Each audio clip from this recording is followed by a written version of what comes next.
অঙ্কুর তথ্য তত্ত্বে আপনাদের সকলকে স্বাগত। আপনাদের সঙ্গে রয়েছি আমি অঙ্কুর। বৃহস্পতিবার 12ই ফেব্রুয়ারি বাংলাদেশে নির্বাচন হলো। 299টি আসনের নির্বাচন হয়েছে। আজকে তার ফল ঘোষণা। গতকাল থেকেই সেই ফলের গণনা শুরু হয়ে গিয়েছিল। আজকে আনুষ্ঠানিকভাবে সেই ফল ঘোষণা হবে এবং জানতে পারা যাবে বিএনপি না জামাতের জোট কারা ক্ষমতায় আসতে চলেছে। কিন্তু আমার আজকের বিষয়, এই গণনার ফল তো আমরা দিন যত বাড়বে আমরা তত জানতে পারবো, কিন্তু আমার আজকের যে বিষয়, ভারতের জন্য বাংলাদেশের এই নির্বাচন এবং তার ফলাফল কতটা গুরুত্বপূর্ণ, কেন গুরুত্বপূর্ণ। এবং এটা বলতে গিয়ে প্রথমেই যেটা বলবো আপনাদের সেটা হচ্ছে, যে দেশের সঙ্গে তার প্রতিবেশীর সবচেয়ে দীর্ঘতম একটা সীমান্ত রয়েছে, সেই দেশ তো অন্য দেশের কাছে অবশ্যই গুরুত্বপূর্ণ হবে। ফলে এই কারণেই বাংলাদেশের কাছে ভারত যেমন গুরুত্বপূর্ণ, একই রকমভাবে ভারতের কাছেও বাংলাদেশের গুরুত্ব অপরিসীম। আমরা দেখেছি জুলাই মাসে যে গণ অভ্যুত্থান ঘটেছিল এবং তারপরে 5ই আগস্ট শেখ হাসিনাকে পদত্যাগ করতে হয় এবং তারপরে সেখানে 8ই আগস্ট শপথ গ্রহণ করে একটি অন্তর্বর্তী প্রশাসন, যার প্রধান উপদেষ্টা হিসেবে দায়িত্বভার গ্রহণ করেছিলেন নোবেলজয়ী অর্থনীতিবিদ মোহাম্মদ ইউনুস। এবং এই নোবেলজয়ী অর্থনীতিবিদ প্রধান উপদেষ্টা বাংলাদেশের অন্তর্বর্তী প্রশাসনের মোহাম্মদ ইউনুসের সঙ্গে প্রথম থেকেই ভারতের সম্পর্কটা কার্যত অম্লমধুর বললে বোধ হয় কমই বলা হয়। খুব একটা যে ভালো ছিল এমনটা কিন্তু নয়। এবং তার যে 18 মাসের শাসনকাল, সেই সময় বারংবারই আমরা দেখেছি দুই দেশের মধ্যে বেশ কিছু সমস্যা হয়েছে। যেমন মোহাম্মদ ইউনুস তিনি কার্যভার গ্রহণ করার পরেই তিনি প্রথম তার যে মৈত্রীর সম্পর্ক গড়ে তুললেন যে দেশের সঙ্গে, সেই দেশটির নাম চীন। এবং চীনের সঙ্গে ভারতের কেমন সম্পর্ক, সেই সম্পর্কটা এখন হয়তো বৈদেশিক স্তরে, কূটনৈতিক স্তরে অনেক চেষ্টা চলছে যাতে সম্পর্কটা খানিকটা ভালো হয়, বাণিজ্য সম্পর্ক হোক বা অন্যান্য সম্পর্ক। কিন্তু এখনো পর্যন্ত খুব ভালো হয়েছে এমনটা কিন্তু নয়। বারংবার আমাদের সঙ্গে এই উপমহাদেশে চীন এবং ভারত, এই দুটি বড় শক্তিধর রাষ্ট্র, তাদের মধ্যে একটা প্রতিদ্বন্দ্বিতা এবং সেই জায়গা থেকে সমস্যা তো রয়েছেই, জটিলতা তো রয়েছে। সেখানে বাংলাদেশ আমাদের পড়শি রাষ্ট্র, যাদের স্বাধীনতায় ভারতের অবশ্যই অবদান রয়েছে, সেই বাংলাদেশ তারা প্রথম মোহাম্মদ ইউনুস তিনি চায়নার সঙ্গে তার মৈত্রীর সম্পর্ক পাতালেন। এবং শুধু তাই নয়, চায়নার সঙ্গে সম্পর্ক পাতিয়ে ভারতের উত্তর পূর্বের যে রাজ্যগুলি রয়েছে, 7 সিস্টার্স, সেই সম্পর্কে বাংলাদেশের যে কি অভিমত সেটাও তিনি জানালেন। এবং সেখানে আমরা জানতে পারছি যে উত্তর পূর্বের রাজ্যগুলো যেন চায়নার বলেই মনে করে বাংলাদেশ। এবং পরবর্তীকালে আমরা দেখেছিলাম বাংলাদেশে যে মৌলবাদী যে গ্রুপগুলো রয়েছে, সেই মৌলবাদী গোষ্ঠীগুলো আবার এই উত্তর পূর্বের রাজ্যগুলো বাংলাদেশ কায়েম করবে, বাংলাদেশের অন্তর্ভুক্ত হয়ে যাবে, এমন দাবিও আমরা শুনেছি। শুধু তাই না, চিকেন স্নেক নিয়ে, অর্থাৎ শিলিগুড়ির কাছে পশ্চিমবঙ্গের যে অংশটা শুরু হয়ে গিয়েছে মানচিত্রে, সেই অংশটা অত্যন্ত স্ট্র্যাটেজিক একটা পয়েন্ট, যে পয়েন্ট থেকে একদিকে যেমন উত্তর পূর্বের রাজ্যগুলোর দিকে যাওয়ার একটা রাস্তা, তার পাশাপাশি এইদিকে সিকিম, নেপাল, ভুটান, এবং তার পাশাপাশি সেই জায়গা থেকেই চায়নার বর্ডারটাও কিন্তু নেপাল ভুটান হয়, খুব একটা দূরে নয়, খুব স্ট্র্যাটেজিক্যালি খুব গুরুত্বপূর্ণ পয়েন্ট। সেই জায়গা সম্পর্কেও কিন্তু আমরা বিরূপ মন্তব্য শুনতে পাই মোহাম্মদ ইউনুসের শাসনকালে মৌলবাদী গোষ্ঠীদের মুখ থেকে। এবং সেখানেও মোহাম্মদ ইউনুসের কোনো রকম বাধা বা আপত্তি ছিল না। দ্বিতীয়ত কি, মোহাম্মদ ইউনুসের শাসনকালে শুধুমাত্র যে চায়নার সঙ্গে রিলেশন ভালো হলো তাই নয়, পাকিস্তানের সঙ্গেও রিলেশনটা ভালো হলো। তারপরে আমরা দেখলাম যে বাংলাদেশের পরিস্থিতি ক্রমশ অস্থির হতে লাগলো এবং সেখানে সংখ্যালঘু, বাংলাদেশে যারা সংখ্যালঘু অর্থাৎ হিন্দু সহ বৌদ্ধ, অন্যান্য খ্রিস্টান, অন্যান্যরা, তাদের উপর একের পর এক মৌলবাদী হামলা হতে লাগলো। এবং বাংলাদেশে যখন এই পরিস্থিতি, তখন ভারতের বিদেশ মন্ত্রকের পক্ষ থেকে বারংবার বাংলাদেশকে পরামর্শ দেওয়া হয়েছিল, সাবধান করা হয়েছিল, হুঁশিয়ারি দেওয়া হয়েছিল। বাংলাদেশ তাতে পাল্টা প্রত্যুত্তর দেয় এবং বাংলাদেশ বলে তারা তাদের যে পরিস্থিতি রয়েছে, তাদের দেশের আইন শৃঙ্খলা অত্যন্ত ভালো। এবং সেখানেই দুই দেশের মধ্যে একটা টানাপোড়েন বাড়ছিল, যে টানাপোড়েনের পর সংখ্যালঘুদের ওপর অত্যাচার যত বাড়ে এবং বাংলাদেশের সঙ্গে দুই দেশের যখন কূটনৈতিক স্তরে যখন সমস্যা বাড়তে থাকে, শেখ হাসিনার প্রত্যর্পণকে কেন্দ্র করে সেই বিষয়গুলির পরে আমরা দেখতে পেলাম বাংলাদেশের সঙ্গে ভারতের যে বাণিজ্য, স্থল সীমান্তের বাণিজ্য বা সমুদ্র বন্দর দিয়ে যে বাণিজ্য, এই প্রত্যেকটি ক্ষেত্রেই বেশ কিছু বিধিনিষেধ আরোপ করা হলো। কি কি হলো আমরা একবার দর্শকদের মনে করিয়ে দেব। স্থলপথে ভারতীয় সুতো এবং অন্যান্য পণ্য আমদানিতে নিষেধাজ্ঞা আরোপ করেছিল ঢাকা। কারণ বাংলাদেশের যেটা মূল ব্যবসা, রপ্তানির ক্ষেত্রে সবচেয়ে বড় জায়গা হচ্ছে বস্ত্রশিল্প। সেখানে ভারতের সুতো কম দামে পৌঁছে বাংলাদেশের যে বস্ত্রশিল্প, সেখানে যারা সুতো বানাতো, সুতো যারা তৈরি করতো, তাদের কিন্তু ব্যবসাটা খারাপ হয়ে যাচ্ছিল। সেই জন্য স্থলপথে ভারতীয় সুতো এবং অন্যান্য পণ্য আমদানিতে নিষেধাজ্ঞা আরোপ করেছিল ঢাকা। পাল্টা ভারত কি করলো, ভারতের যে সমস্ত বন্দর রয়েছে সেই বন্দরগুলোকে ব্যবহার করে পণ্য রপ্তানিতে তারা পণ্য রপ্তানি করত। ভারত সেই বন্দরের যে পরিবহন ব্যবস্থা, সেই ব্যবস্থাটা ভারত পাল্টা স্থগিত করে দিল। এরপর স্থল সীমান্ত দিয়ে বাংলাদেশ থেকে তৈরি যে সমস্ত পোশাক, সেগুলো আমদানি করা হতো ভারতে, সেটা স্থল সীমান্ত দিয়ে পোশাক আমদানি বন্ধ করে দিল নয়াদিল্লি। এর ফলে যেটা হলো, বাংলাদেশ পড়ল অর্থনৈতিক সংকটে।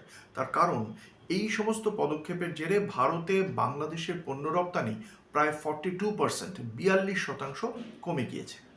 এরপরে দেশের পক্ষ থেকে এই টানাপোড়েন কিন্তু ক্রমশ বাড়তে লাগলো, আর একের পর এক পদক্ষেপ। কি পদক্ষেপ? স্থগিত হলো ভিসা পরিষেবা। বাংলাদেশিদের জন্য বেশিরভাগ যে স্বাভাবিক নিয়মে যে ভিসা পরিষেবা, সেগুলো স্থগিত করে দিল দিল্লি। কারণ ভারতের যে সমস্ত হাই কমিশনের অফিস রয়েছে বাংলাদেশের ঢাকায় বা অন্যান্য জায়গায়, সেগুলোর উপর হামলা হয়েছিল, এবং সেই হামলার পরেই ভারত বাংলাদেশিদের জন্য যে স্বাভাবিক ভিসা পরিষেবা তা স্থগিত করে দেয়। এমনকি চিকিৎসার জন্য যে সমস্ত ভিসার আবেদন ছিল, সেগুলো বাতিল করে দেয় দিল্লি। এর পাশাপাশি বাংলাদেশ কি করলো, তাদের যে ভিসা পরিষেবা ছিল বাংলাদেশে যাওয়ার জন্য, সেই পাল্টা ভিসা পরিষেবা স্থগিত করে দিল ঢাকাও। এই পরিস্থিতিতেই আমরা দেখতে পেয়েছিলাম গত এই 18 মাসের শাসনেই ঢাকার বেইজিং, অর্থাৎ বাংলাদেশ এবং চায়না যথেষ্ট কাছাকাছি এসেছিল। কি কি এই সময় ঘটেছে? কেন ভারত এই বাংলাদেশ এবং চায়নার নৈকট্য নিয়ে কেন চিন্তিত ছিল? তার কারণ হচ্ছে, বাংলাদেশের বেশ কয়েকটা গুরুত্বপূর্ণ পরিকাঠামো নির্মাণের বরাত পেয়ে গিয়েছে চায়না। বাংলাদেশের উত্তরের বাংলাদেশের রংপুরে যেখানে লালমনিরহাট বিমান ঘাঁটি রয়েছে, সেটার পুনরুজ্জীবনে সাহায্য করছে চায়না। ভারতের চিকেন স্নেক যেখানটা রয়েছে, ঠিক সেখানেই এই লালমনিরহাট বিমান ঘাঁটি। এই বিমান ঘাঁটির পুনরুজ্জীবনে যদি চায়না সাহায্য করে, তাহলে চিকেন স্নেকের থেকে এই লালমনিরহাট বিমান ঘাঁটির দূরত্ব খুব বেশি নয়। স্ট্র্যাটেজিক্যালি খুব গুরুত্বপূর্ণ জায়গা, যে কারণে ভারতকে চিন্তায় রেখেছিল এই জায়গায় চায়নার উপস্থিতি। বাংলাদেশের যে দ্বিতীয় বৃহত্তম সমুদ্র বন্দর মংলা, এই মংলা সমুদ্র বন্দর আধুনিকীকরণের দায়িত্বটা পেয়েছে চায়না। পাশাপাশি চীনের সঙ্গে বিমান ঘাঁটিতে ড্রোন প্ল্যান্টের জন্য একটা গুরুত্বপূর্ণ প্রতিরক্ষা চুক্তিও স্বাক্ষর করেছে বাংলাদেশ। ফলে প্রতিরক্ষা চুক্তিতেও কিন্তু চায়নাকেই পাশে পেতে চেয়েছেন মোহাম্মদ ইউনূস।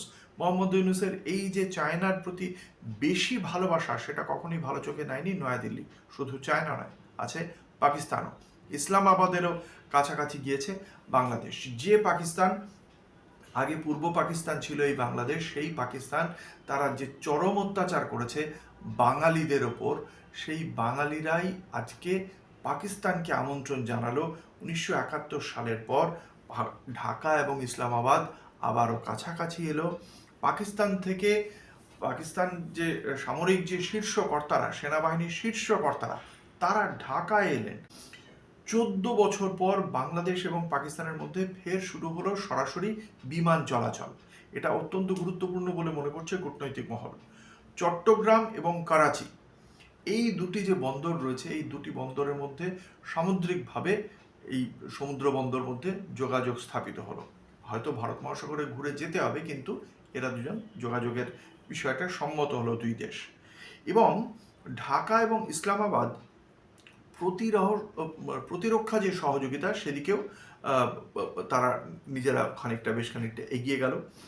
চীন এবং পাকিস্তান এরা দুজন যৌথভাবে যে যুদ্ধ বিমান তৈরি করে JF-17, সেই JF-17 যুদ্ধ বিমান কেনার কথা বিবেচনা করছে বাংলাদেশ।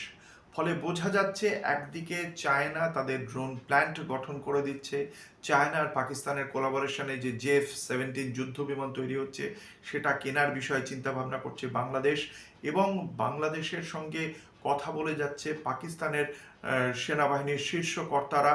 চিকেন স্নেকের কাছে বিমান ঘাঁটি তৈরি করে দিচ্ছে চায়না, এবং চায়নার সেকেন্ড লার্জেস্ট যে সমুদ্র বন্দর সেটার দায়িত্ব নিচ্ছে আধুনিকীকরণের। ফলে প্রত্যেকটা জায়গা থেকে ভারতকে ঘিরে নেওয়ার চেষ্টা করছে চায়না এবং পাকিস্তান, এবং সেখানে স্ট্র্যাটেজিক পয়েন্ট হিসেবে বাংলাদেশকে ব্যবহার করছে এই দুই প্রতিবেশী রাষ্ট্র, যাদের সঙ্গে ভারতের সম্পর্ক ঐতিহাসিকভাবেই একেবারেই ভালো নয়। এই বিষয়গুলো যখন ঘটছিল, ভারত তখন ওয়েট অ্যান্ড ওয়াচ পদ্ধতিতেই ছিল, অর্থাৎ অপেক্ষা করো এবং নজরদারি চালাও। ভারত প্রত্যেকটা মুভ বাংলাদেশের দেখছিল।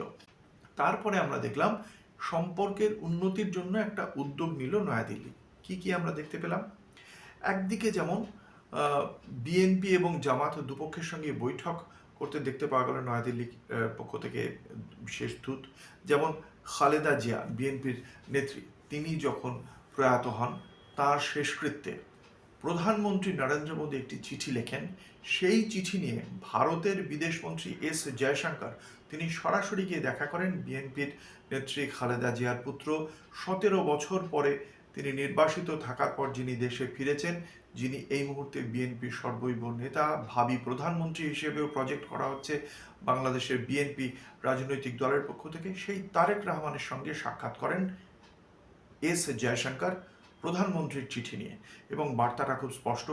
অন্য যে কেউ যেতে পারত, বিদেশ মন্ত্রকের শীর্ষ কোনো আধিকারিক যেতে পারতেন, কিন্তু স্বয়ং বিদেশ মন্ত্রী যাচ্ছেন। এখানে একটা শুধুমাত্র ভারতের বিদেশ মন্ত্রকের কেউ গেলে একটা আধিকারিক স্তরে বার্তা থাকতো, কিন্তু এটা একটা রাজনৈতিক বার্তাও বটে। দ্বিতীয়ত কি হলো, গত বছর জামাত নেতৃত্বের সঙ্গেও দেখা করলো বিদেশ মন্ত্রকের একটা প্রতিনিধি দল, শীর্ষ আধিকারিকরা নয়াদিল্লির।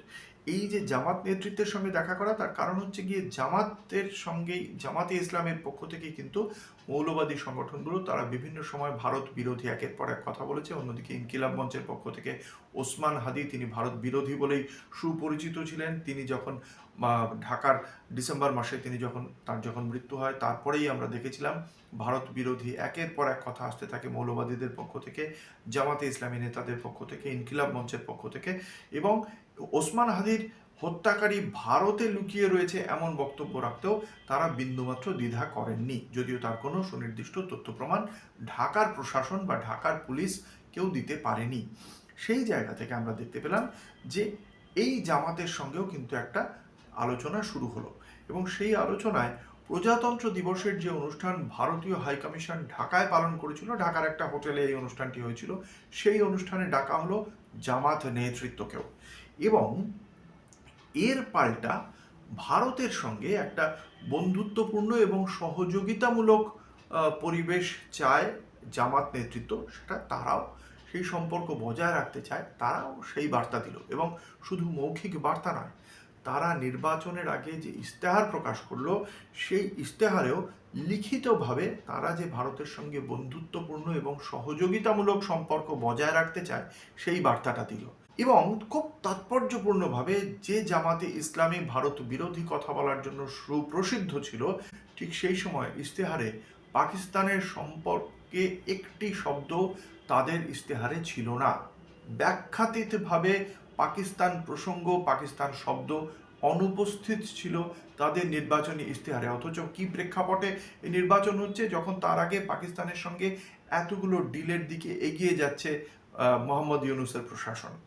এবং জামাত শুধু নির্বাচনী ইশতেহারেই ক্ষান্ত দিল না, এই প্রথমবার জামাতে ইসলামী তারা একজন প্রার্থী, হিন্দু প্রার্থী দিল একটি কেন্দ্রে, কৃষ্ণানন্দী বলে, তাকে প্রার্থী করলো জামাতে ইসলামী।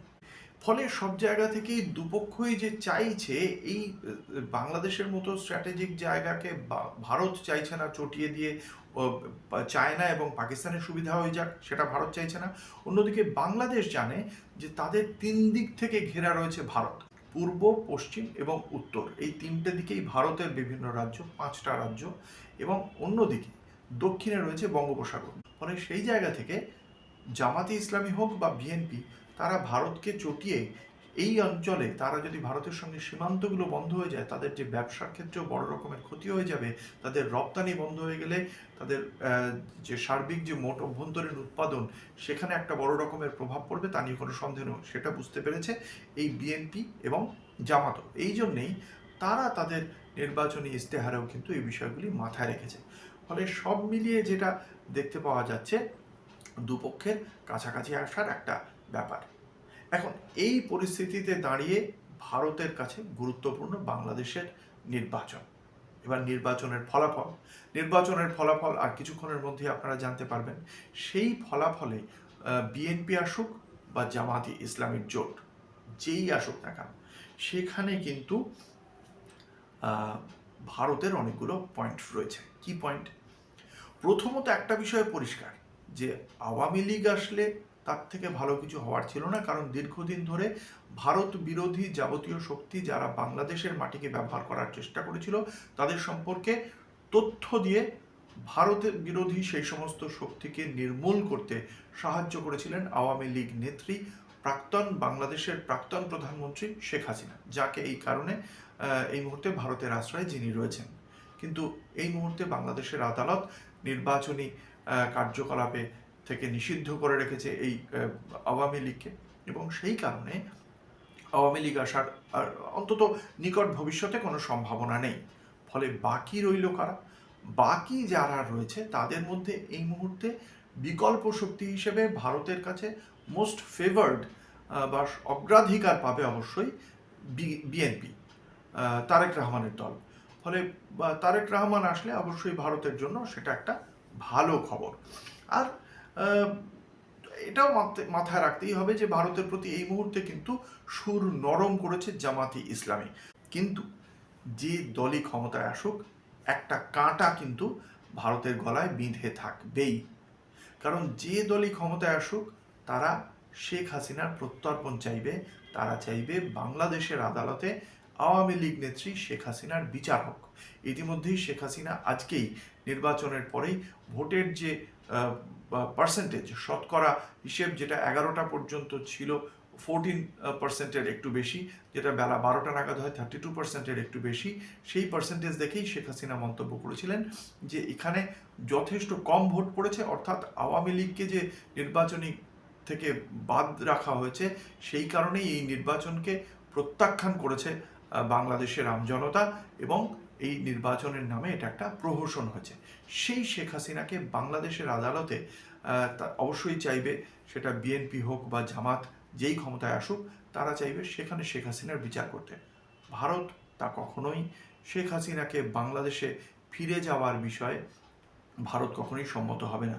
ফলে এই জায়গায় কিন্তু দুদেশের সম্পর্কে একটা কাঁটা থেকেই যাবে। ভারত কি করে সেই কাঁটাকে সরিয়ে রেখে দুদেশের সম্পর্কের উন্নতি ঘটাতে পারে, সেটা কিন্তু কূটনৈতিক ভারসাম্যের একটা বড় রকমের খেলা। কারণ একটু যদি বাংলাদেশ চটে যায়, তাহলে আবার চায়না, পাকিস্তান, আমাদের প্রতিবেশী রাষ্ট্রে গিয়ে তাদের ঘাঁটিটাকে আরও বড় করবে।